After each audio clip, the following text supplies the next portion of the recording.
Élodie, si ça te va, on va commencer. Oui, très bien.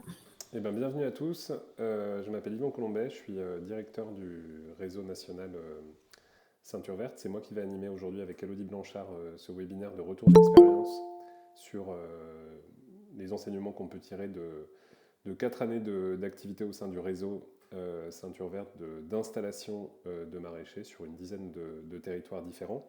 Je vous précise que le webinaire est enregistré pour qu'on puisse le rediffuser. Je vous demanderai également de bien vouloir couper vos micros pendant la phase de présentation. Vous pouvez poser des questions sur le chat. On les prendra au fil de l'eau à la fin de chaque séquence de retour d'expérience.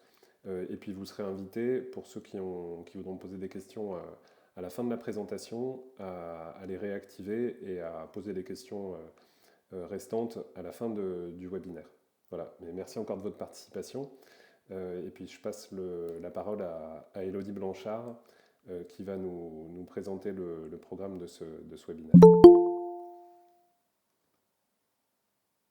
Donc bonjour à tous, merci d'être présents aujourd'hui. Donc en effet, nous allons vous présenter à deux voix avec Yvon Colombet un retour d'expérience sur finalement quelles ont été les activités qui ont été réalisées par la coopérative Ceinture Verte et surtout ce qu'on voulait mettre en avant de façon un peu originale, c'était vraiment de partager avec vous les points de réussite qui ont permis la réussite de projets dans certains territoires et puis des fois les échecs auxquels on est confrontés, puisque la dure réalité des fois est toujours complexe.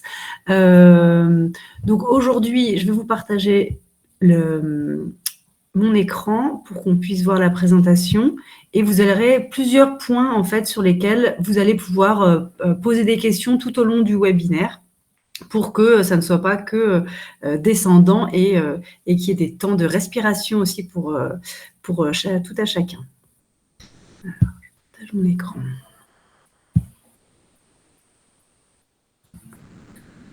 Oui, Gauthier, l'enregistrement du webinaire on l'a annoncé tout au début. Donc là, on est déjà en cours d'enregistrement et l'ensemble des documents vous seront de toute façon fournis.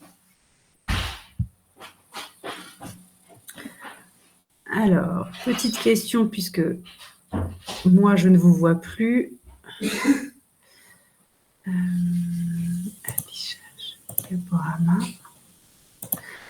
Est-ce que vous voyez bien mon support? Oui, c'est bon? Il est bien partagé? Oui, c'est bon, ça s'affiche à l'écran. Très bien. Donc aujourd'hui, le déroulé de notre matinée, ça va être de vous présenter donc, le retour d'expérience sur la création de coopératives et de fermes maraîchères, puisque c'est le cœur de métier des coopératives Ceinture Verte. Nous verrons ensuite un petit retour des producteurs qui sont installés depuis 4 ans avec la coopérative, voir un petit peu comment ça fonctionne pour eux. Et quelles difficultés on est confronté. Et puis, on terminera par un point sur les activités aussi d'innovation et de structuration de filières, qui sont aussi une des actions sur lesquelles les coopératives Ceinture Verte de France sont engagées. Donc, à chaque point, on aura un temps d'échange. Mais pendant la présentation, n'hésitez pas à poser vos questions dans le chat. Et au moment entre deux points, on prendra le temps de lire les questions, d'y répondre. Et s'il y en a de nouvelles, voilà, d'y répondre de suite. Donc, tout d'abord, un point sur l'historique des coopératives Ceinture Verte. Et là, je vais laisser la main à Yvan Colombet. Merci. Donc, un point rapide sur la constitution du réseau Ceinture Verte. Donc, on avait été sollicité au sein de la direction interministérielle du numérique et de la transformation publique en 2018 par plusieurs collectivités qui s'interrogeaient à la suite du vote de la loi Egalim sur la façon dont elles pouvaient s'y prendre pour répondre aux objectifs d'approvisionnement de la restauration collective publique en produits locaux, notamment en légumes, et les actions qui pouvaient être mises en place pour relocaliser de la production maraîchère sur leur territoire. Cette sollicitation a conduit à un travail exploratoire jusqu'à l'hiver 2019-2020, qui nous a fait nous dire qu'il y avait certainement quelque chose à faire sur le sujet, notamment de l'installation en maraîchage. et qui a conduit à organiser, donc ça a vraiment été le démarrage de l'activité de la Ceinture Verte en 2019-2020, des ateliers de co-construction sur l'agglomération de Pau, puisque c'était le territoire où il y avait le plus d'acteurs mobilisés sur ces sujets, donc sous l'égide de l'agglo, avec la participation d'une très large, d'une participation importante des acteurs agricoles locaux du Béarn, à la fois les structures de développement agricole, des acteurs économiques, des porteurs de projets, des producteurs, qui ont permis de déboucher sur 2 idées. La première idée, ça a été de créer des coopératives de territoire sous forme de sociétés coopératives d'intérêt collectif, de SIC. Si certains d'entre vous sont peu familiers des SIC et ont des questions, n'hésitez pas à les poser. Et donc ça, c'était la deuxième idée, prendre en charge un vrai travail d'aménagement agricole sur les territoires, donc vraiment aménager des terrains pour en faire des fermes et être en capacité de mettre à disposition de porteurs de projets des outils de production qui leur permettent de lancer leur activité, et puis accompagner ces porteurs de projets dans leur démarrage d'activité pour faire en sorte qu'ils puissent tirer un revenu correct de l'outil de production mis à leur disposition. Donc ça, c'était les 2 idées clés qui ressortaient de ces ateliers de co-construction. Ça a conduit très concrètement en mai 2020 à la création de la première coopérative Ceinture Verte, qui est la Ceinture Verte Pays de Béarn, donc sur l'agglomération de Pau. Le lancement de premières opérations d'aménagement de fermes maraîchères sur le territoire, et puis des premières installations qui ont eu lieu en octobre 2020.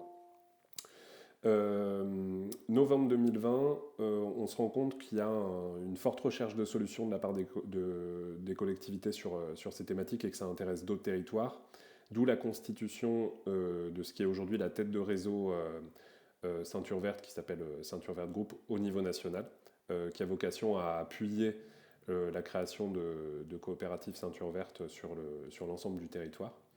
Et puis l'essaimage depuis cette date sur 4 régions. Donc aujourd'hui, il y a des coopératives sur Ceinture Verte sur 4 régions, en Nouvelle-Aquitaine, en Auvergne-Rhône-Alpes, en Île-de-France et en Normandie. Et je vais passer la parole à Elodie pour qu'elle vous en dise plus sur ces déploiements. Merci. Donc, en effet, les premières réalisations à date, donc on parlait de déploiement des coopératives Ceinture Verte en France. On peut voir sur la carte que je vous projette qu'on a actuellement 14 coopératives qui sont soit actives, donc il y en a 11 actives et 3 en cours de création à ce jour, un peu partout. Donc, vous pouvez voir du nord au sud, ça part d'Amiens jusqu'au Pays de Béarn. En sachant qu'une partie donc, sont actives, les autres en cours de création, et que sur les actives, on a 17 fermes qui ont été aménagées et 17 fermes qui sont en cours d'aménagement à ce jour.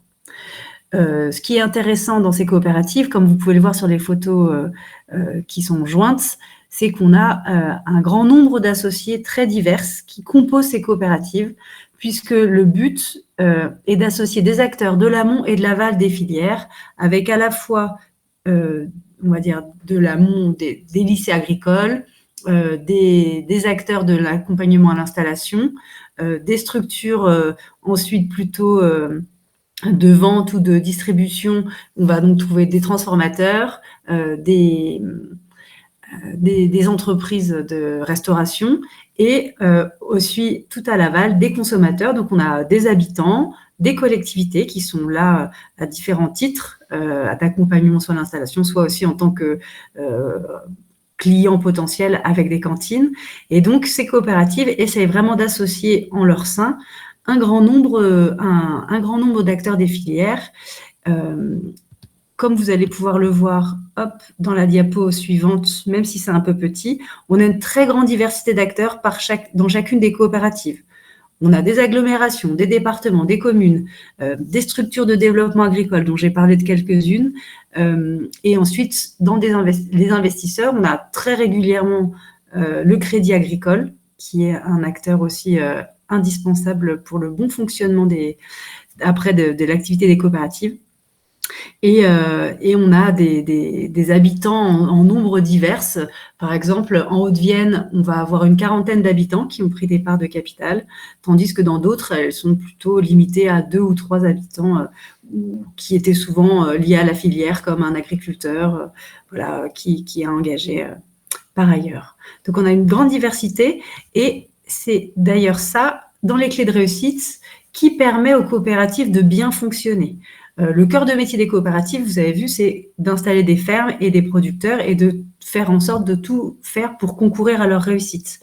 Pour que ça fonctionne, il faut qu'au moment de la création de la coopérative, on arrive réellement à associer les compétences des collectivités, qui vont avoir des compétences en matière de gestion de foncier, qui vont avoir des compétences en matière de branchement, d'urbanisme, et d'autres compétences qui sont au sein des structures de développement agricole, qui vont être de l'accompagnement de porteurs de projets, l'accompagnement de cédants, par exemple.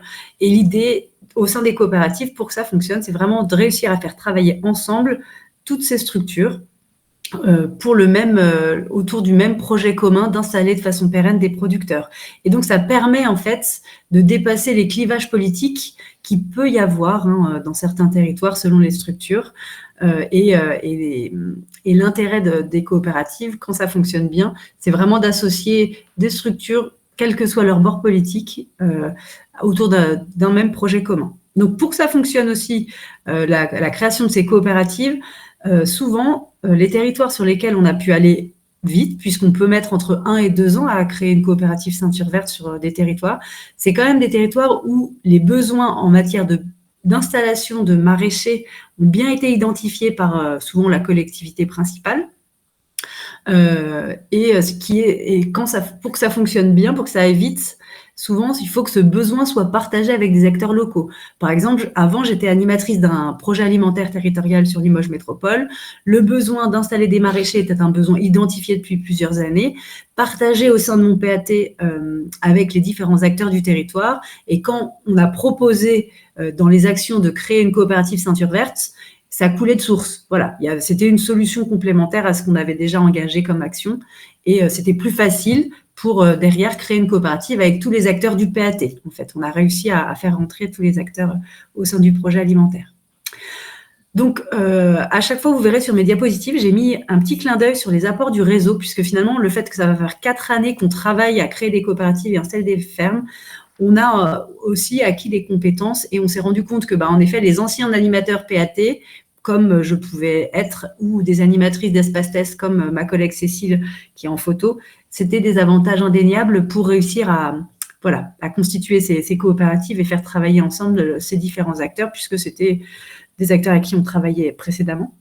Et puis, le fait d'avoir travaillé depuis 4 années, on a créé des guides et des modèles de documents pour que créer une coopérative, une SIC, ça peut être long si on part de rien. Et là, l'idée, c'est qu'au sein du réseau des ceintures vertes, on a des modèles de statut, on a des modèles économiques à proposer aux acteurs sur un territoire. Et donc, c'est aussi plus rapide de faire émerger des SIC maintenant, puisqu'on a aussi tous ces éléments pour faciliter leur émergence. Donc, je vous avais mis aussi, mais je ne l'ai pas souligné en jaune, point important, associer les acteurs bancaires quand on crée une coopérative, quel que soit en réalité, quel que soit le cycle, mais à partir du moment où on a une activité économique, ça peut être intéressant, puisque l'idée, c'est quand même de faciliter aussi les futurs prêts bancaires auxquels la coopérative sera obligée de négocier pour créer ses fermes. Deuxième point, une fois qu'on a créé nos coopératives, pour que tout fonctionne bien, il nous faut un pilotage. Donc, en gros, une coopérative, ça fonctionne comme c'est une société qui fonctionne avec un conseil d'administration et qui est là pour vraiment valider les plannings, valider les choix financiers. Et les coopératives qui fonctionnent bien sont les coopératives sur lesquelles, au sein du conseil d'administration, il y a vraiment des structures engagées pour la réussite de ce projet d'installer des maraîchers. Et on essaye, pour les coopératives qui fonctionnent depuis donc maintenant plusieurs années, là où elles ont le plus de résultats probants, c'est aussi quand on a des représentants des structures agricoles qui sont eux-mêmes maraîchers. Par exemple, au sein de la coopérative de la Haute-Vienne, dont j'ai la direction, le représentant de la Chambre d'agriculture est un maraîcher, le représentant de Manger Bio-Restauration, qui est un groupement de producteurs et maraîchers, et le représentant de la FRAB est aussi maraîcher. Donc, ça permet aussi d'avoir des discussions entre pairs sur l'aménagement des fermes avec des représentants de ces structures qui vraiment ont un pied dans la filière. Donc, c'est vraiment très intéressant techniquement d'avoir un conseil d'administration qui comprenne bien les problématiques, et puis avoir les collectivités un peu motrices, donc les départements ou les Comcom qui veulent être engagés vraiment, qui veulent engager des actions de recherche de foncier pour installer des producteurs. Souvent, c'est grâce à ces choix, on va dire, de collaborateurs au sein des conseils d'administration qu'on a des coopératives qui fonctionnent de façon plus ou moins fluide. À titre d'exemple, tout à l'heure, je vous citais le Crédit Agricole. Il est dans la coopérative d'Auvergne. Il fait partie du conseil d'administration. Et quand il a fallu négocier des prêts bancaires, c'était beaucoup plus simple en conseil d'administration de discuter, de négocier avec un représentant qui avait tout intérêt à ce que la coopérative fonctionne bien. Et donc, ça nous a permis d'avoir en effet un appui en interne pour pouvoir finalement réussir à débloquer des prêts intéressants. Donc, dans les plus du réseau, on a au sein du réseau Ceinture Verte des salariés qui sont aussi issus de ces différentes structures agricoles. Donc, ça permet aussi de faciliter les relations. On a donc la directrice Ceinture Verte nationale qui est une ancienne directrice adjointe de chambre d'agriculture. Donc, on va dire que le dialogue avec ces structures est facilité. On a un ancien directeur de lycée agricole et un ancien salarié d'une structure de développement horticole et maraîchère. Donc, ça tombe bien, j'ai vu dans le chat que vous aviez une question. En effet, alors je vais afficher le chat pour moi, pour être sûr de ne pas le perdre. Oui, la question, Élodie. La question était, je veux bien que tu me la reposes parce qu'en fait, je n'arrive pas à la revoir. Le Gauthier Labbé, est-ce que Ceinture Verte, j'imagine que c'est la tête de réseau, est représentée au sein des conseils d'administration de chaque coopérative?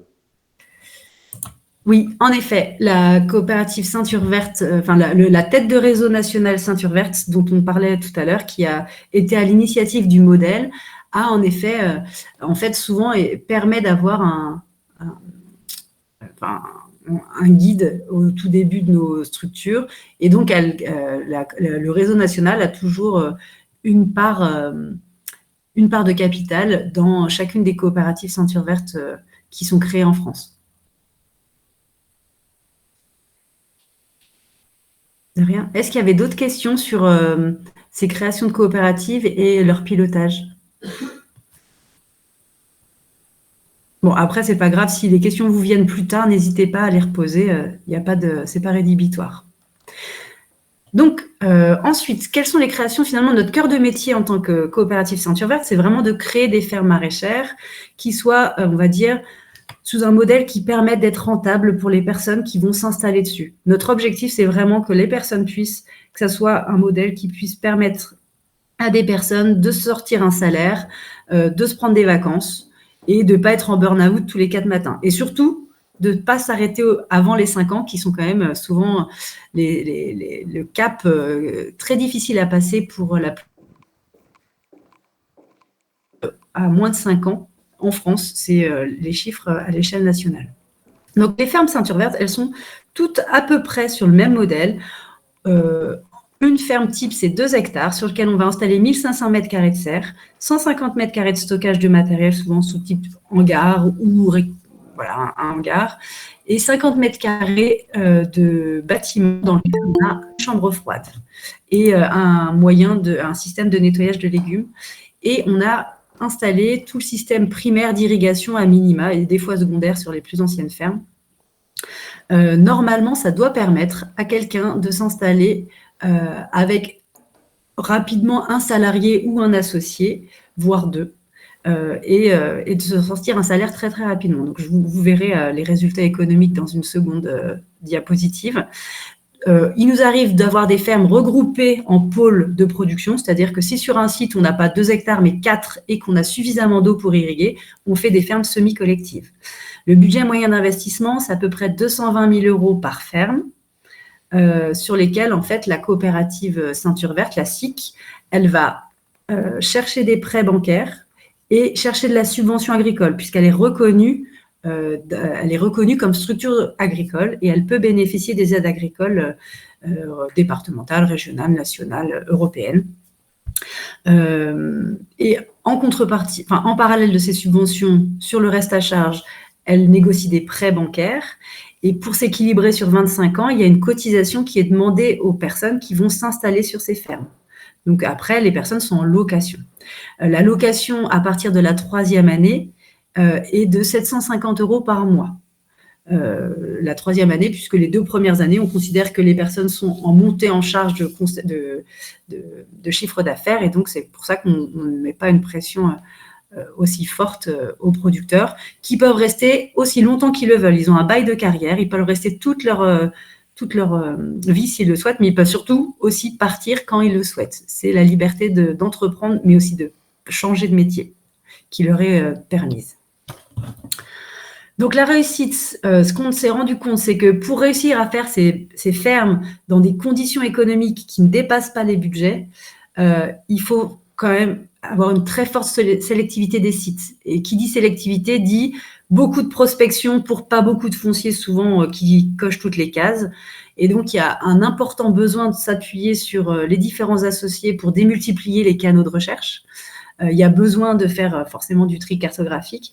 Et tous les sites sont étudiés de façon plus ou moins fine avec des critères de sélection, notamment sur la qualité agronomique, mais aussi sur l'hydraulique, qui permettent d'éviter normalement assez rapidement d'écarter des sites qui peuvent être complexes, puisqu'on s'est rendu compte que plus un site avait de complexité, soit urbanistique, soit agronomique, soit hydraulique, plus souvent c'était coûteux, et ensuite plus on avait des délais qui souvent explosaient.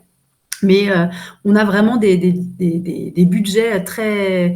L'expérience nous montre que sur les projets les plus complexes, on a dépassé les budgets largement, puisque par exemple, sur une de nos fermes, on est à plus de 300 000 € d'investissement, alors qu'on devrait être beaucoup moindre. Et que sur certaines fermes, sur les premières, on avait réussi à être, quand elles cochaient toutes les cases d'accès à l'électricité facilement, l'accès à l'eau potable, l'accès à une source, à un forage rapidement, on avait à l'époque, mais les prix ont changé, un budget d'investissement qui ne dépassait pas 150 000 €. Donc c'est vraiment très important de bien sélectionner nos sites en amont, avant de se lancer dans un aménagement. On a réalisé donc tout un process de validation qui est maintenant expérimenté depuis 4 ans. Et on a, à force de créer des coopératives, récupéré, on va dire, de l'expérience sur le choix de sites pour aller plus rapidement, des compétences hydrauliques, urbanistiques, qui sont quand même hyper importantes pour créer une ferme, quelle qu'elle soit, ceinture verte, ou même si demain quelqu'un voulait faire une ferme communale. On a quand même, dans les retours d'expérience, on s'est quand même confronté à des contraintes physiques territoriales qui sont indéniables. C'est-à-dire que dans certains secteurs, notamment granitiques, on pouvait avoir très peu d'eau dans les sous-sols. Et auquel cas, il faut chercher 2 fois plus de sites pour être sûr d'en trouver un qui coche les cases de suffisamment d'eau pour irriguer 2 hectares. Et puis, il y a aussi le fait qu'on a des fois des délais incompressibles dans les procédures administratives, et que si on ne fluidifiait pas la discussion et le dialogue avec les services instructeurs, pour des fois des raisons de retard, de dépassement de temps à passer par dossier, faisait qu'on avait des délais de calendrier qui pouvaient être doublés, par exemple passer de 3 mois à 6 mois pour un permis de construire parce qu'il manquait une pièce que le service instructeur avait oublié de demander. Donc maintenant, à force, on commence à connaître le bon fonctionnement et à éviter ces problématiques, puisque en effet, ensuite, une fois qu'on a bien prospecté, qu'on a choisi un terrain, qu'on est à peu près sûr que normalement, il coche toutes les cases pour que quand on dépose le permis de construire, il n'y ait pas de problème, il faut vraiment être très prudent sur les calendriers annoncés aux porteurs de projets. On a eu des retours d'expérience malheureux où on avait validé des sites avec des porteurs de projets avant d'avoir construit les fermes. Donc ça, c'est très intéressant pour pouvoir accompagner la personne à se projeter sur son futur projet de ferme. La limite, c'est que pour des fois un papier qui est manquant ou un raccordement avec des délais qui étaient finalement plus grands que prévu parce qu'Enedis a mis plus de temps à répondre à notre demande. On a des porteurs de projets qui ont fait des yo-yo émotionnels sur « Ah bah mince, finalement, je ne m'installe pas dans 3 mois, mais dans 6 ou dans 8. Financièrement, comment je vais faire ?» Et donc, c'est hyper important d'éviter de limiter la rupture de confiance avec les porteurs de projets, puisqu'après, ça va aussi impacter la relation qu'on va avoir dans le bon fonctionnement de la ferme. À partir du moment où on a déjà eu des difficultés le jour de l'installation, après, garder des bonnes relations, ce n'est pas toujours évident. Je répondrai à la question après. Ensuite, ce qui est hyper important et ce qui est pratique au sein des coopératives, c'est d'essayer de mettre en concurrence de façon le plus poussée possible les artisans. Retour d'expérience, là, sur une ferme à Bellac, donc dans le 87, le fait de devoir avoir des demandes de financement fait ADER nous ont poussé à avoir 3 devis comparés sur des choses auxquelles on n'avait pas forcément pensé. Et en fait, en mettant en concurrence de façon assez poussée trois structures qui ne se connaissaient pas sur l'hydraulique, on est passé, on a baissé quasiment la facture de 20% par rapport à ce qu'on avait imaginé au préalable, en les mettant en concurrence. Et il est vrai que malheureusement, pour avoir travaillé en collectivité, on n'a pas toujours le choix quand il y a eu des marchés publics déjà passés dans le BTP, on n'a pas toujours le choix de choisir ses artisans quand on est acteur d'un PAT et qu'on doit créer une ferme. Malheureusement, on est des fois pieds et poings liés avec les marchés publics qu'on a passés. Et les marchés, souvent des collectivités, malheureusement, ne sont pas connus pour être les plus économiques, les plus économes, malheureusement. Et voilà, c'est pourtant quelque chose d'hyper important à faire sur chacune des constructions de ferme parce qu'on a vraiment des très grosses différences de coûts, que ce soit sur les infrastructures, que ce soit sur les travaux, quand on prend le temps vraiment de négocier avec les entrepreneurs et les artisans. Donc ça, c'est hyper important puisque il faut vraiment essayer de limiter les coûts d'aménagement et les surcoûts, même si, c'est ce que je vous ai mis dans les limites, même en prévoyant toutes les dépenses, on sait qu'il y a toujours environ 5% de choses imprévues. Le raccordement électrique qui finalement a été mis en suspens et donc on doit louer comment ça s'appelle, par exemple un générateur électrique. On a eu, qu'est-ce qui nous est arrivé? Des toilettes qu'on avait commandées, finalement, elles ont été vendues entre-temps. Et donc, il a fallu louer un container avec des toilettes pendant le temps des chantiers. Il y a toujours des surcoûts imprévus. Mais l'idée, c'est quand même de garder une enveloppe qui ne permette de ne pas avoir de frais supplémentaires. Et ça fait partie des travaux sur lesquels, à force de travailler depuis plusieurs années sur l'aménagement de ferme, on commence quand même à être plutôt solide en termes de suivi de chantier, de préparation de devis. Voilà. Donc, dans les avantages, je vais le répondre à la slide d'après, mais c'est le travail de négociation, c'est vraiment la coopérative. Au sein des coopératives, on a en général, même si maintenant on commence à avoir encore plus de salariés pour faire fonctionner le tout, mais sur un département, on va retrouver un directeur général, comme moi-même, qui va gérer toute la partie plutôt administrative, et un directeur technique qui va gérer la partie vraiment accompagnement technique et recherche mise en concurrence des artisans. Et donc, c'est bien au sein de la coopérative qu'on travaille. C'est la coopérative qui fait ces négociations pour ces fermes. Voilà. Ce que je vous disais tout à l'heure, l'avantage du modèle des coopératives, c'est qu'on est reconnu agriculteur et donc on peut bénéficier d'aides agricoles européennes, nationales, régionales ou départementales. Donc, questions-réponses. Yvan, comme je ne vois pas les questions, je sais qu'il y en a une autre de poser. Oui, donc on avait une question de Charlotte Coutan sur le travail de négociation avec les entreprises à laquelle tu as répondu. Et puis une question de Gauthier Labbé. Y a-t-il une surface minimum pour les opportunités foncières? Le classement en zone inondable est-il un facteur limitant? Oui. La ferme la plus petite, on l'a construite sur 1,6 hectare. En général, la ferme idéale telle que je vous l'ai présentée sur 2 hectares, c'est qu'on sait que grosso modo sur 2 hectares, quelqu'un peut s'en sortir financièrement. 1 hectare 6, ça devient un peu plus petit. Ça veut dire qu'il faut vraiment s'assurer que techniquement, plus on aura petit et plus il faut s'assurer que la personne, techniquement, elle soit bonne, puisqu'il va falloir qu'elle soit productive sur des plus petites surfaces. Et donc, ça c'est quelque chose qui nous interroge, nous, en interne, sur est-ce que, si on propose des fermes plus petites, comment est-ce qu'on va s'assurer que la personne continue à espérer être rentable? Comment est-ce qu'on l'accompagne pour s'en assurer? Est-ce que ça veut dire qu'on sélectionne un porteur de projet qui a encore plus d'expérience sur ce genre de ferme?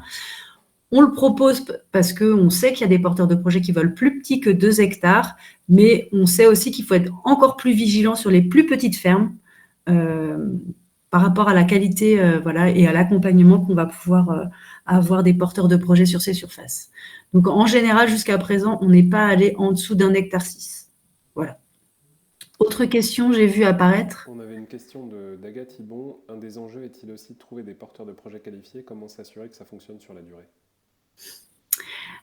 En effet, alors première question sur les porteurs de projets qualifiés.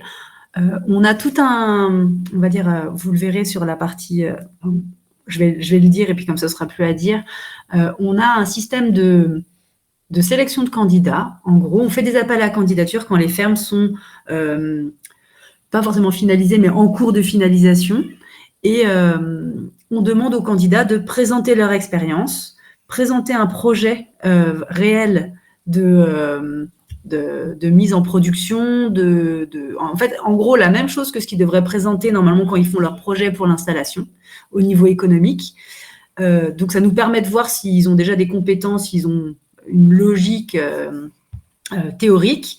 Ensuite, on les re-rencontre pour discuter et échanger avec eux. Souvent, en fait, on leur fait retravailler leur projet parce qu'il est souvent, pas pour tous, mais quand même très souvent sous-évalué, sous-travaillé. Donc, on a tout un travail d'accompagnement. Et en fait, souvent, ce qui va se passer, c'est que soit le porteur de projet, finalement, va réussir à faire maturer son projet, à avoir toutes ses réflexions et va se dire « Ok, c'est bon, je suis vraiment prêt ». Soit on a eu des porteurs de projet qui se sont rendus compte qu'ils n'étaient pas prêts à s'installer, en fait.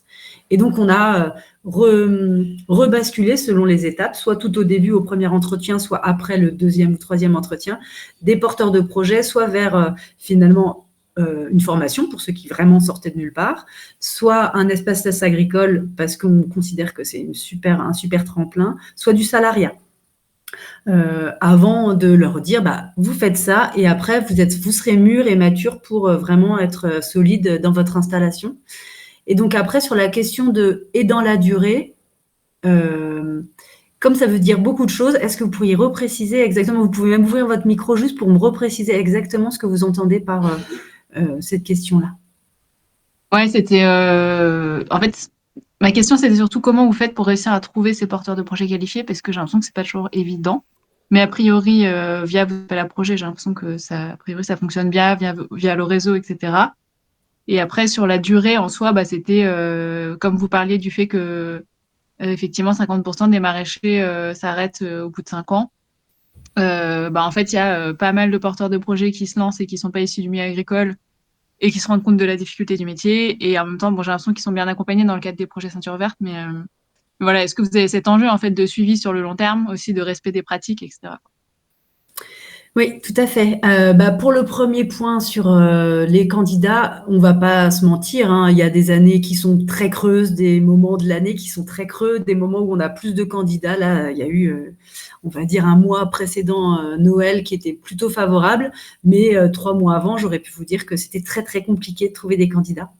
Donc, c'est très variable, mais c'est vrai qu'on essaye d'être en relation avec les chambres d'agriculture, Terre de Liens, les ADR, les CIVAM, toutes les structures déjà qui, normalement, sont des goulots pour des porteurs de projets qui cherchent à s'installer. Ensuite, on est en relation avec tous les BPREA du département et on essaye de voir si on ne peut pas aussi prendre le temps, mais ça demande de l'investissement en termes de temps, les BPREA des départements limitrophes sur nos territoires. Et ensuite, on a en effet des appels à candidature avec là où des fois on a des difficultés à remplir des fermes, même si elles nous paraissent être parfaites. On a fait des vidéos qu'on a mis sur YouTube, qu'on a mis sur LinkedIn, qu'on a mis sur les réseaux sociaux, qu'on essaie de faire suivre partout pour faire connaître. Donc, on va dire qu'on a un gros battage Mais vous verrez au diapo d'après que malgré un très gros battage, il y a du tri, et voilà. C'est long et on essaye dans un des projets d'innovation sur lequel on travaille, on va voir comment est-ce qu'on fait pour s'assurer de leur réussite et notamment dans ce qui est déjà en cours. Donc là, je spoil un peu les diapos d'après, mais on accompagne des territoires sur lesquels on voit qu'il y a besoin de tests agricoles pour proposer en fait les fermes ceinture verte comme les pépinières, c'est-à-dire on met à disposition le site et la collectivité en fait met en place le dispositif d'espace test sur une ferme ceinture verte sur lequel il y a de la location et la personne teste son activité. Si elle fonctionne bien, elle peut rester, elle peut vraiment définitivement s'installer. Si finalement elle se rend compte avec le test qu'elle n'est pas faite pour, eh bien c'est pas grave, elle s'en va, elle va faire autre chose et il y a quelqu'un d'autre qui peut venir tester son installation. Donc c'est une des façons qu'on voit là pour sécuriser aussi sur le long terme parce que vous verrez dans les diapos d'après, il y a quelques maraîchers qui ont arrêté, mais il y en a très peu sur la totalité des maraîchers qu'on a accompagnés jusqu'à présent. Il y avait encore une autre question, Yvan? On a deux questions. Une question de Gauthier Labbé. La volonté de produire en bio est-il un avantage pour que le projet soit retenu par les coopératives? Jusqu'à présent, on n'a eu que des candidatures en bio. Et sur notre site internet, vous verrez nos fermes, elles sont bio, toutes bio pour l'instant, puisqu'il y a des territoires où même c'est écrit dans les statuts que ça ne peut être que bio. Donc il y a des départements où c'est comme ça. Dans d'autres où c'est plus ouvert, mais si quelqu'un proposait une candidature qui n'était pas bio, elle serait soumise à question au sein des conseils d'administration, puisque ça fait partie des choses qu'on n'a pas encore eues. Pour l'instant, on n'a que des candidatures sur des fermes bio. Il faut savoir quand même que souvent, si c'est des terrains qui appartiennent à des collectivités, c'est elles qui ont souvent l'envie que leur terrain soit bio pour faire en sorte que ça soit bio. Donc, j'ai envie de dire, le bio est quasiment est très fortement recommandé. Et si quelqu'un voulait ne pas faire du bio, ça poserait plus de questions, mais il y a des territoires où ce ne serait pas forcément rédhibitoire jusqu'à présent. D'autres questions que j'ai vues passer? Alors, on avait une question de Loïc Ottinger qui est la suivante. Sur des plus petites surfaces, des exemples de fermes en permaculture, jardin-forêt montrent une rentabilité intéressante. Ces initiatives sont-elles étudiées dans le cadre du réseau Ceinture Verte? Oui, l'année dernière, on a participé au retour d'expérience du réseau de l'ITAB, le MMBio, ils avaient appelé ça, et c'était sur les micro-fermes. Résultat économique, si vous avez l'occasion d'aller chercher sur Internet le retour d'expérience de l'ITAB là-dessus, qui montre qu'en effet, il y a des micro-fermes inférieures à 2 hectares qui financièrement s'en sortent, mais que globalement, c'est pas forcément... en gros, ce qui permet de vraiment réussir, en réalité, c'est l'organisation. Et plus on a petit, plus il faut une organisation hyper importante, hyper concentrée. Et donc, on a quand même malheureusement, on a plus d'expérience de micro-fermes inférieures à 2 hectares, voire inférieures à 1 hectare, qui s'arrêtent que l'inverse. Donc, je sais qu'on en est tous conscients que c'est possible, mais par contre, ça demande une technicité et une organisation que malheureusement peu de porteurs de projets ont à ce jour. Donc, on n'est pas contre. Et si quelqu'un veut faire plus petit et nous prouve qu'il l'a déjà fait, que ça marche, ou je ne sais pas, il peut le faire. Mais si par exemple même il a une ferme ceinture verte d'1 hectare 6 et qu'il en cultive que, je ne sais pas moi, la moitié et qu'il s'en sort financièrement, j'ai envie de dire, banco, c'est génial. Mais malheureusement, pour l'instant, il y a très peu de porteurs de projets qui sont capables de sortir, d'être rentables sur des petites surfaces. Et on n'est pas, voilà, c'est juste un retour d'expérience. Et si je peux rajouter juste des éléments de référence, Elodie, sur ce point, c'est vrai qu'on a eu quand même des études d'acquisition de référence faisant la comparaison entre des micro-fermes et des fermes maraîchères classiques qui sont sorties, dont MMBio que tu citais, mais il y a aussi Micro-MA et le travail conduit par la station expérimentale de la Sérail depuis 2019, donc qui compare les résultats de micro-fermes avec les résultats de fermes maraîchères classiques, qui donnent quand même des résultats convergents sur le fait qu'il y a une infériorité en termes de résultats économiques des micro-fermes sur les fermes maraîchères classiques, avec, si vous voulez, des ordres de grandeur une rémunération horaire producteur moyenne sur des micro-fermes à l'état de l'art qui est autour de 7 euros. Et une rémunération horaire moyenne sur des fermes maraîchères classiques à l'état de l'art qui est plutôt autour de 14 euros. Donc quand même des résultats significativement supérieurs en moyenne sur des fermes maraîchères classiques. Ce qui ne veut pas dire, comme le disait Élodie, qu'il n'existe pas d'exemple de micro-fermes qui donnent de bons résultats. Mais il faut avoir en tête que ces exemples, c'est souvent des exemples de micro-fermes qui sont spécialisées sur des légumes à forte valeur ajoutée. Et donc, ce qui nécessite des canaux de distribution particuliers qui n'existent pas forcément sur tous les territoires. Voilà, c'était juste pour rajouter ce point. Et on avait encore une question, Élodie, de Valérie Paris. Une collectivité peut-elle vous proposer un terrain si elle n'a pas de porteur de projet ? Oui, tout à fait. C'est ce qui arrive même souvent, en fait. Souvent, une collectivité se lance en disant « j'ai envie d'accompagner l'installation maraîchère, j'ai du terrain ». Et donc, soit elle fait un appel à candidature spontané on cherche des candidats. Donc ça arrive souvent. Et ça arrive aussi souvent que malheureusement, elles aient elles aient des candidats qui tiennent plus ou moins la route. Et comme elles ne sont pas outillées pour les accompagner, des fois, le dialogue est difficile. J'ai malheureusement plusieurs exemples de collectivités qui sont parties toutes seules, sans structure d'accompagnement, que ce soit Ceinture Verte ou autre, parce que des fois, la Chambre n'avait pas forcément le temps d'y passer beaucoup de temps, ou n'avait pas d'intérêt, ou la DEAR n'avait pas forcément beaucoup de temps salarié à y consacrer non plus. Et on a malheureusement beaucoup de retours d'échecs, on va dire, de communes qui ont voulu investir toutes seules sans forcément demander du conseil et qui malheureusement ont eu des difficultés avec les porteurs de projets qui sont installés, qui sont repartis, voilà. J'ai plusieurs exemples malheureux, même si j'ai quelques exemples heureux quand même. Et donc, jusqu'à présent, en fait, la plupart du temps, c'est ça. C'est une collectivité qui a du terrain, qui a une envie et qui vient vers la Ceinture Verte pour dire, ou qui, en tout cas, quand elle fait appel à candidature, la Ceinture Verte la contacte.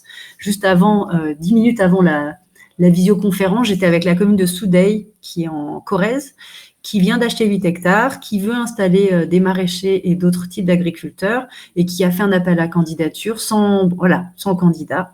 Et donc voilà, donc peut-être qu'on va réussir à travailler ensemble si elle y trouve un intérêt pour ne pas avoir à gérer à la fois les investissements, à la fois la gestion du fonctionnement du site, à la fois la gestion des sélections des candidats, ni leur accompagnement.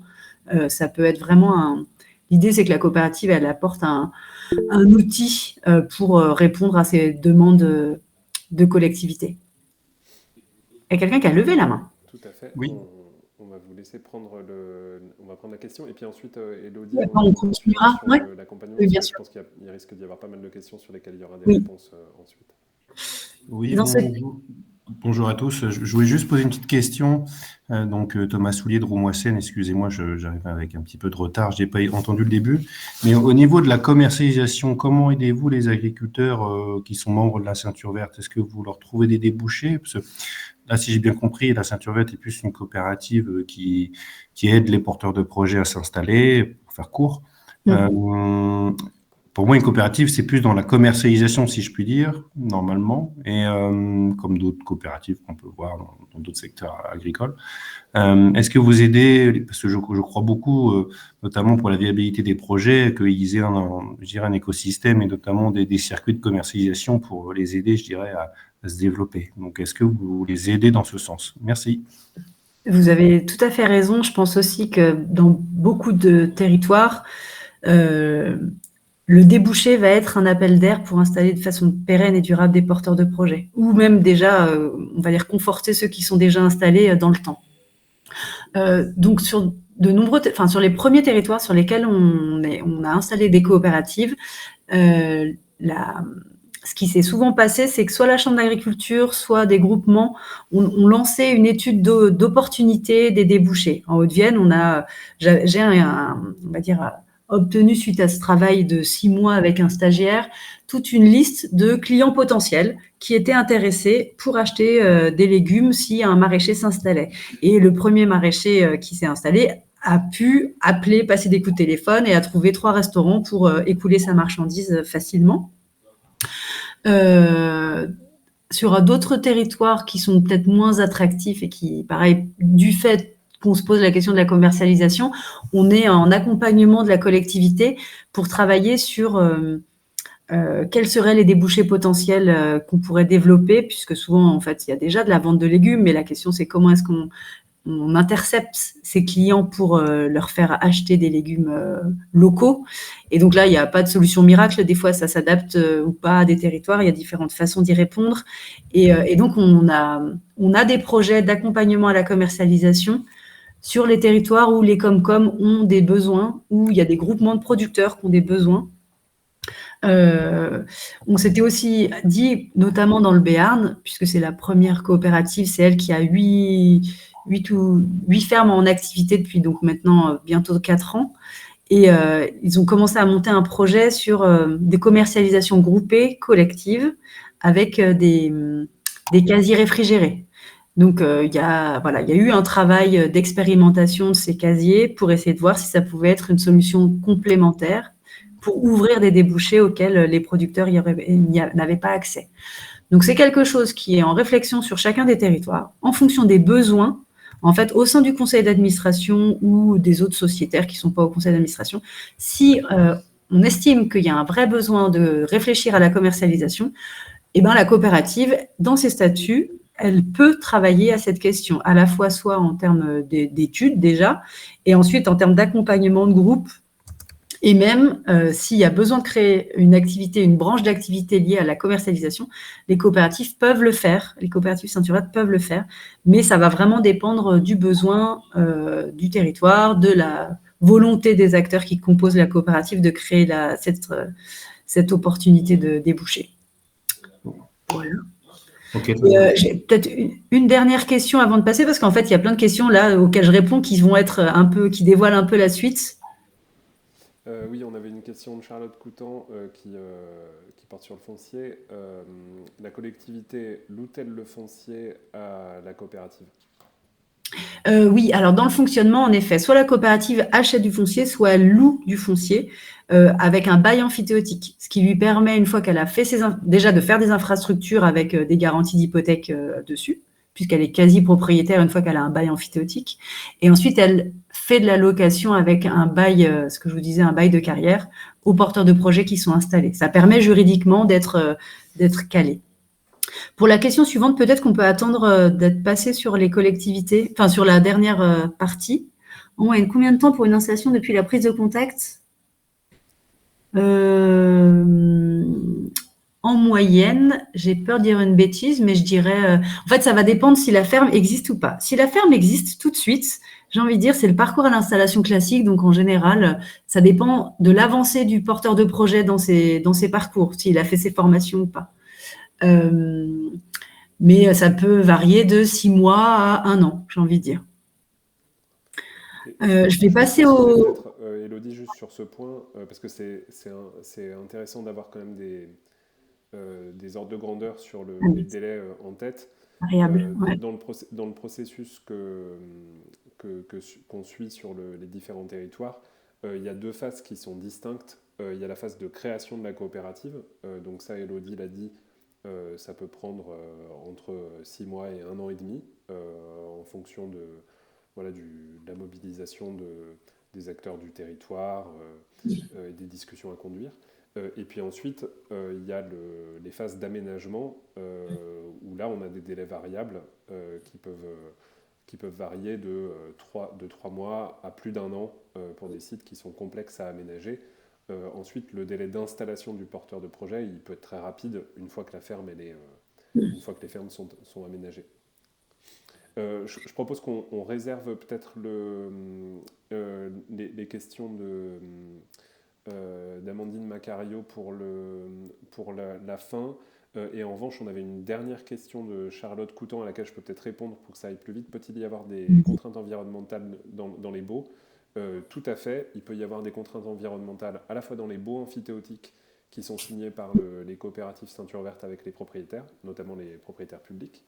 Et il peut y avoir également des contraintes environnementales dans les baux ruraux qui sont signés entre les coopératives et les producteurs. Donc il y a très souvent des clauses environnementales qui contraignent l'exploitation suivant le cahier des charges AB des sites quand c'est ce qui est imposé dans les baux amphithéotiques.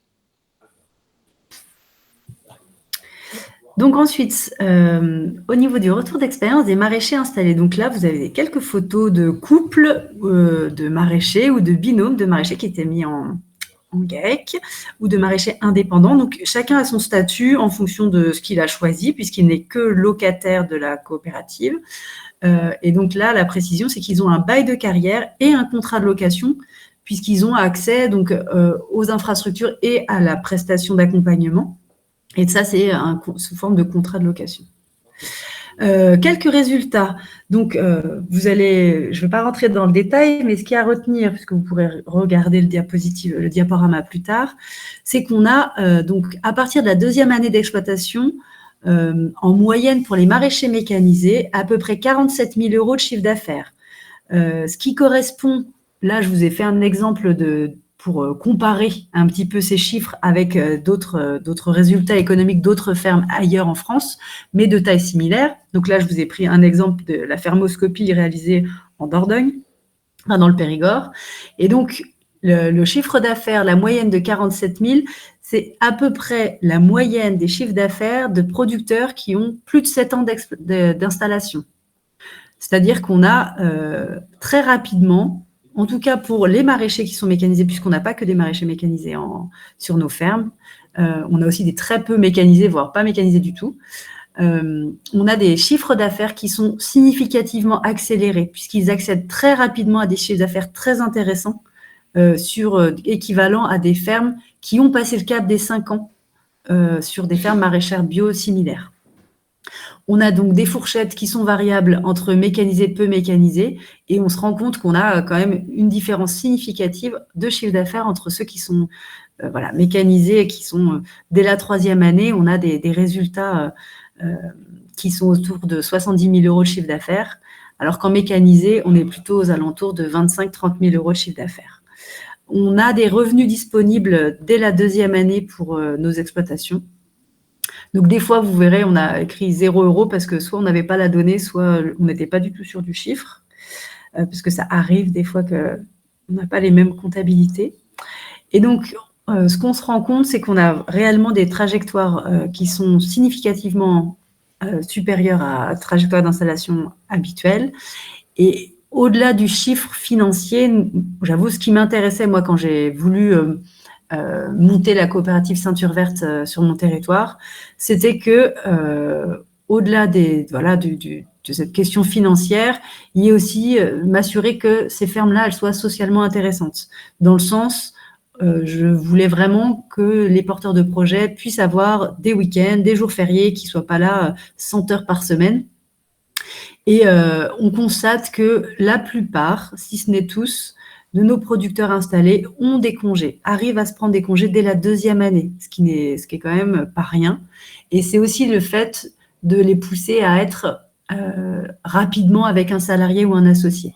Ça permet quand même d'avoir une qualité de vie, une qualité de travail qui est pas la même que quand on est vraiment tout seul sur sa ferme.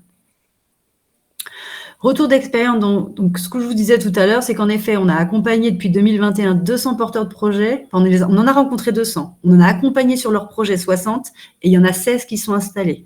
Sur les 16, il y en a 2 qui sont partis faire autre chose à partir de leur 2e année d'installation parce qu'ils se sont rendus compte que finalement, la ferme était trop grande pour l'un et l'autre, ils se sont rendus compte que c'était géographique, c'est-à-dire qu'il était suisse et que la Drôme, c'était un peu trop loin pour lui. Et donc, il a préféré rentrer. Ses attaches familiales faisaient qu'il avait vraiment très envie de rentrer et que le dispositif lui permettait de partir du jour au lendemain. Donc ça, c'était intéressant pour lui. Ce qu'on s'est rendu compte, ce que je vous ai déjà dit en introduction, mais l'outil de production seul ne suffit pas.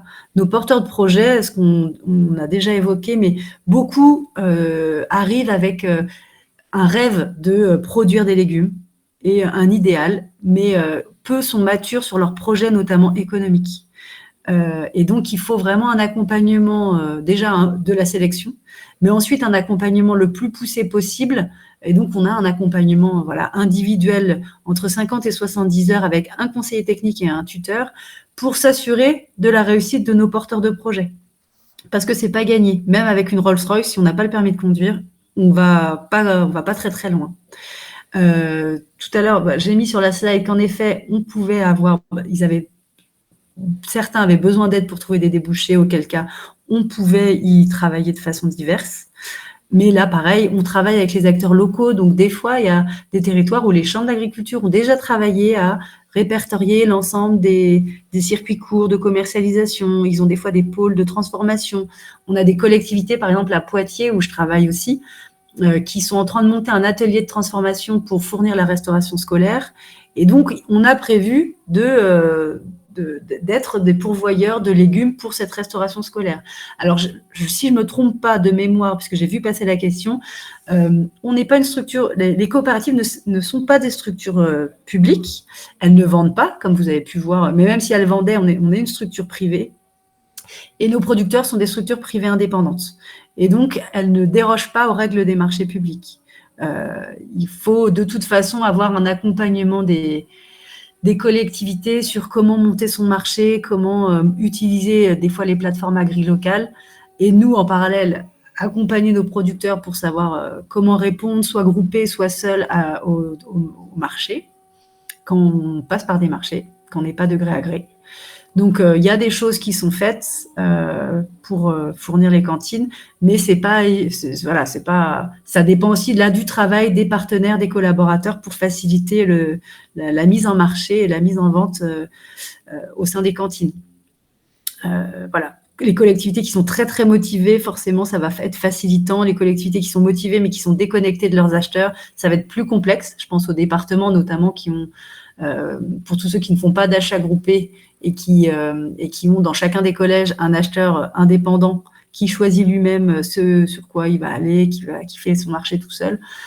C'est pas la même chose que quand il y a une cuisine centrale et que la collectivité, comme à Grand Poitiers, elle monte la coopérative qui installe les producteurs et en même temps, c'est elle qui gère ses propres marchés d'approvisionnement. Donc, c'est le même DGA, la même direction. Normalement, ça devrait fluidifier les échanges, même si ça ne nous empêche pas de répondre à des marchés publics. Donc voilà, un petit peu, je ne vais pas avoir dire grand-chose de plus sur les porteurs de projets, puisque finalement, on en a déjà beaucoup parlé. Mais Yvan, je ne sais pas si tu as quelque chose sur les porteurs de projets à rajouter.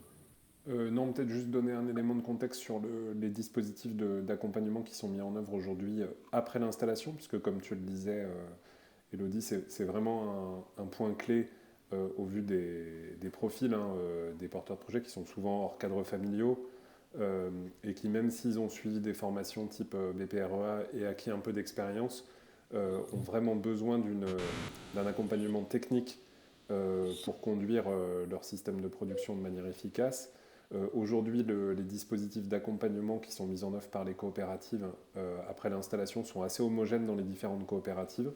Ils s'organisent généralement autour d'un binôme, un conseiller technique maraîchage qui apporte plutôt une approche système agronomique, et puis un tuteur maraîcher en activité qui apporte plutôt des savoir-faire pratiques et entrepreneuriaux. Et c'est vrai que le constat qu'on fait, c'est que sur les 3 premières années d'installation, ça fait vraiment une différence en termes de remise à niveau technique des producteurs et que ça contribue de manière significative à l'accélération des trajectoires économiques que tu décrivais. Peut-être la petite limite qu'on peut citer, d'où le fait aussi que c'est un des sujets sur lesquels on travaille au niveau du réseau dans le cadre des projets d'innovation, c'est sur le fait que les compétences techniques ne sont pas les seules compétences sur lesquelles il y a besoin d'accompagnement pour les porteurs de projets, qu'il y a aussi des compétences entrepreneuriales qui portent plus sur les aspects d'organisation du travail sur les fermes et de développement commercial, et puis de gestion de la main-d'œuvre, etc. Et ça, c'est aussi un sujet sur lequel il y a un besoin d'accompagnement de la part des producteurs, avec des méthodologies d'accompagnement qui restent quand même largement à construire parce qu'elles sont assez peu répandues dans le champ agricole. Tout à fait. Merci. Est-ce que certains d'entre vous ont encore des questions sur la partie accompagnement des producteurs ?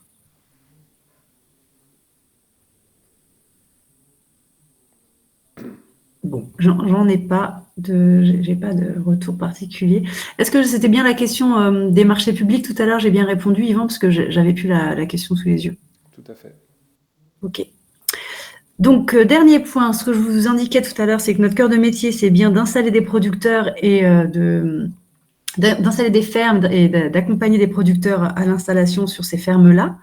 On s'est rendu compte qu'en effet, il y avait souvent d'autres freins à leur pérennité qui pouvaient être d'autres freins soit à la création de fermes, soit à la pérennité des producteurs déjà installés ou qu'on va installer sur des territoires, sur la filière. Et donc, on a créé des projets d'innovation et de recherche sur certains points, soit à l'amont, soit à l'aval, on va dire, de la filière, soit à l'accompagnement entrepreneurial, comme on l'évoquait à l'instant. Et on a cherché des financements pour financer toutes ces innovations. Ce qui nous a permis, ce qui a abouti à un projet national qu'on a appelé Projet Territoire de Maraîchers, qui a, on va dire, été lauréat d'un appel à projet national qui s'appelle Démonstrateur territorial, qui est géré par la Banque des Territoires. Ça a permis de débloquer 6,7 millions d'euros pour financer différents projets sur l'ensemble des territoires où il y avait des coopératives en France, et que ces projets soient portés par des coopératives ou pas. C'est-à-dire que des fois, on a eu des partenariats avec des structures de développement agricole ou des collectivités qui avaient leurs projets, qui rentraient dans le cadre de rechercher une innovation pour améliorer la pérennité des porteurs de projets ou des maraîchers déjà installés. Et donc, ça a permis de flécher des financements pour 4 ans. Sur le réseau Ceinture Verte, on a 3 actions emblématiques. Une action dont je peux plus vous parler, puisque c'est moi qui en suis la copilote, mais qui est une action sur des fermes autonomes en eau, puisque la problématique en Haute-Vienne, dans la Vienne, c'est l'accès à l'eau. On essaie de trouver des solutions pour avoir d'autres accès à l'eau et même de créer éventuellement des fermes complètement déconnectées des réseaux et autonomes en eau de pluie. On a un gros projet sur tout ce qui va être formation en ligne en maraîchage, puisque ce qu'on disait tout à l'heure précédemment sur les porteurs de projets, on a vraiment des problématiques de montée en compétence des personnes qui veulent s'installer en maraîchage. Donc là, l'idée, c'est de leur apporter des supports supplémentaires. Et on a tout un travail sur l'optimisation des coûts de production aussi. Mais ce n'est que 3 projets sur les 34 projets qui sont en cours de vie au sein du réseau Ceinture Verte. Là, on a donc une phase de prototypage, souvent c'est des pré-projets, l'étude de faisabilité. On aura une phase de déploiement sur les 3 années suivantes en fonction des résultats de la phase petite échelle étude de faisabilité. J'ai vu passer une question. Hop, quelle est-elle? Qui ne porte pas sur les projets d'innovation, mais donc on a une question de Benoît chez Dorge. Si vous avez des questions sur la partie innovation, n'hésitez pas à les poser sur le chat. Et donc on a une question, Élodie, de Benoît chez Dorge. Est-ce que le porteur de projet peut à terme acquérir le matériel ainsi que le foncier s'il souhaite rester et sécuriser son outil de travail? Ou est-ce que l'idée est de conserver le foncier via la SIC pour s'inscrire sur le temps long? La question a été posée assez rapidement au bout de la 2e année de vie des coopératives, puisqu'on avait des porteurs de projets, en effet, qui se posaient cette question aussi. Mais on a travaillé avec les maraîchers déjà installés et les structures des premières coopératives qui étaient existantes ces 2 premières années pour voir quelle était la meilleure réponse à cette question. L'objectif au sein du réseau, c'est d'être le plus équitable possible sur à la fois les services rendus aux producteurs et le coût que ça coûte aux producteurs. On essaie d'avoir, quel que soit l'endroit, les fermes avec la même fonctionnalité, grosso modo, et surtout le même coût. Et ce qui se passe, c'est qu'en fait, on a une très grande diversité d'accès au foncier. Des fois, le foncier ne nous appartient pas, on est en bail emphytéotique. Des fois, on a des fermes qui ne nous appartiennent pas. Là, par exemple, dans la Vienne, je vais faire de la rénovation d'une ferme qui appartient à Grand Poitiers. Et des fois, on a des fermes qui sont semi-collectives, où on va installer sur le même site, dans un même bâtiment, différents producteurs.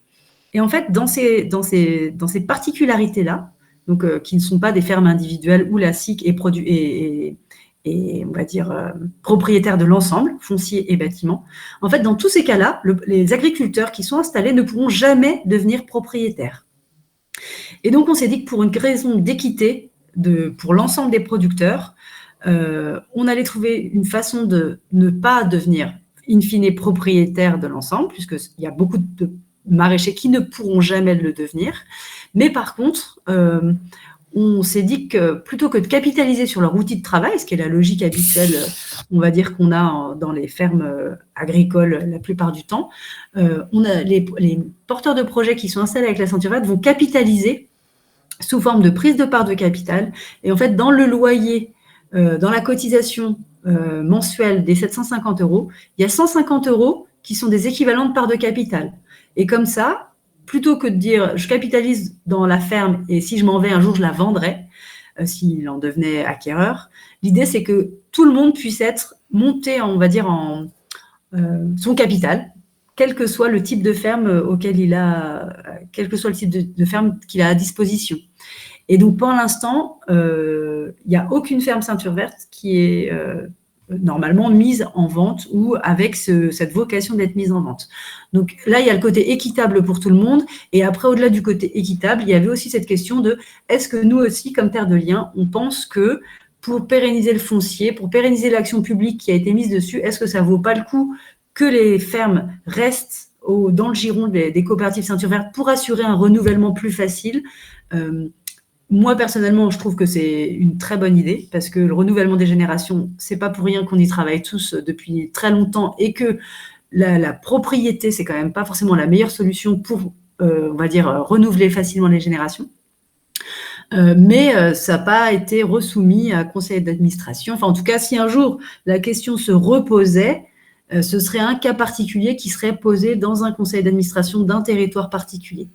Mais voilà pourquoi, pour l'instant, ce n'est pas une disposition qu'on propose.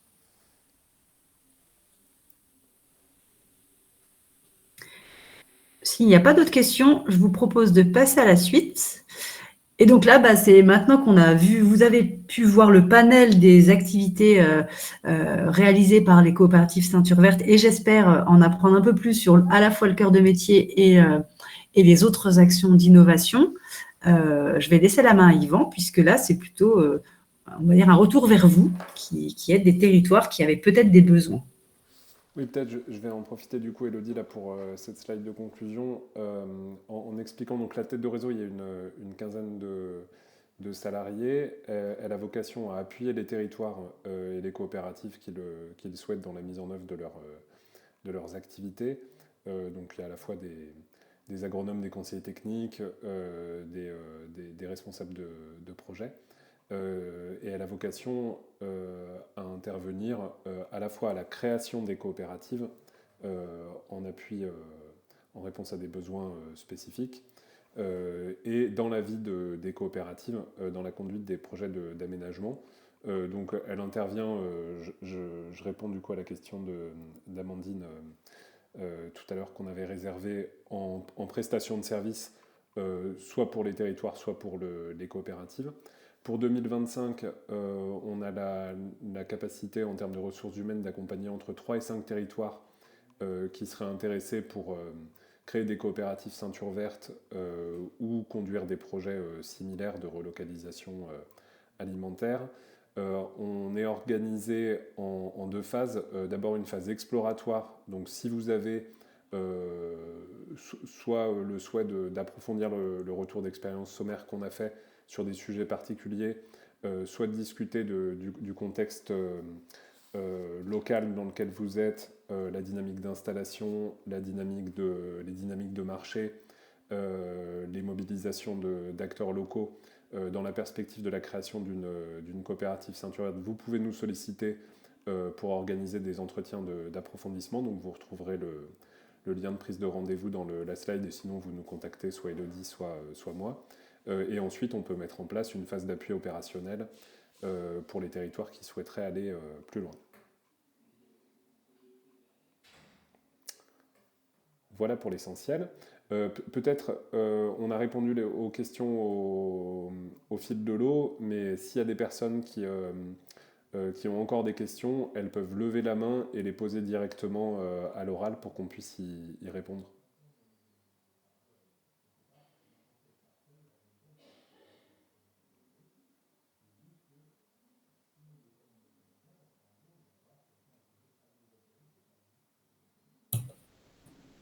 Et on vous laissera de toute façon un support et donc l'enregistrement pour que vous puissiez nous recontacter si vous aviez d'autres questions qui se venaient à vous d'ici là. N'hésitez pas à nous recontacter par téléphone ou par mail si vous avez encore des interrogations sur des points sur lesquels on n'a pas forcément été dans le détail, puisque là, c'était vraiment l'idée d'être en mode retour d'expérience. Donc, n'hésitez pas. Voilà. Eh ben, merci à tous. On va s'arrêter là. Merci pour votre participation.